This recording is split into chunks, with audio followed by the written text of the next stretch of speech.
Hi friends, ఈరోజు మన video వచ్చేసి జొన్న దోశ అండి. పర్ఫెక్ట్గా కప్పు కొలతతో చూపిస్తాను. పర్ఫెక్ట్గా వస్తుంది, క్రిస్పీగా ఉంటుంది, చాలా టేస్ట్ బాగుంటుందండి. ఇవి జొన్నలు అండి. జొన్నలో రెండు రకాలు ఉంటవి, తెల్ల జొన్నలు అలాగే పచ్చ జొన్నలు. ఇక్కడ రెండు మిక్స్ అయి ఉన్నవి. నేను చూపిస్తున్న గ్లాస్తో జొన్నలు నేను 2 గ్లాసుల వరకు తీసుకున్నానండి. అలాగే అదే గ్లాస్తోని 30 వరకు మినప గుళ్ళు తీసుకున్నాను. ఇలా అయితే సరిపోతుందండి. జొన్నల క్వాంటిటీనే ఎక్కువగా ఉండాలి, ఇవి జొన్న దోశలు కదా. ఈ విధంగా అన్నీ తీసుకొని శుభ్రంగా కడుక్కొని వాటర్ వేసి నానబెట్టుకోవాలండి. 5-6 అవర్స్ అన్న నానాలి మనకి. చూసారా, ఇక్కడ నానిపోయినాయి పర్ఫెక్ట్గాని.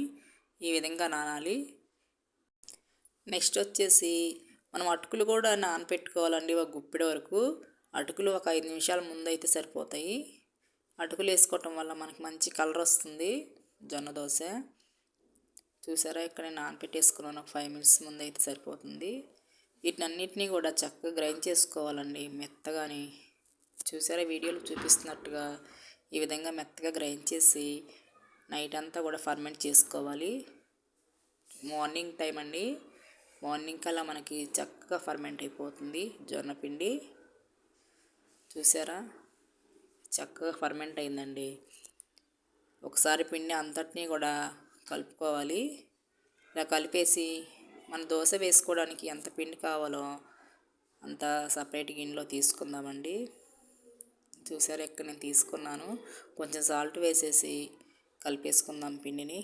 దోశ వేయడానికి సరిపడా పిండి తీసుకున్నానండి. నెక్స్ట్ స్టవ్ ఆన్ చేసి పెనం పెట్టి పెనం హీట్ ఎక్కాక మనం దోశ వేసుకుందాం. దోశలు అయితే భలే పర్ఫెక్ట్గా వస్తాయండి ఈ కొలతలతో చేస్తే. అలాగే మన హెల్త్కి కూడా చాలా మంచిది కదా జొన్న దోశ.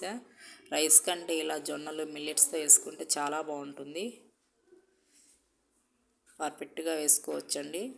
ఇలా దోశ వేసేసి కొంచెం ఆయిల్ తీసుకొని వేసానండి. ఈ విధంగా వేసుకొని మన దోశని ఎర్రగా కాల్చుకోవటమేనండి. చాలా ఈజీగా చేసుకోవచ్చు, పర్ఫెక్ట్గా వచ్చేస్తాయి. చూసారా, రెడ్గా కాలిపోయింది. ఇలా వస్తాయండి దోశలు అన్నీ కూడా. మనం ఇలా వేసేసుకోవటమే.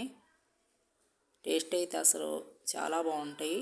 మన బియ్యం దోశ కంటే కూడా జొన్న దోశలే బాగుంటాయండి.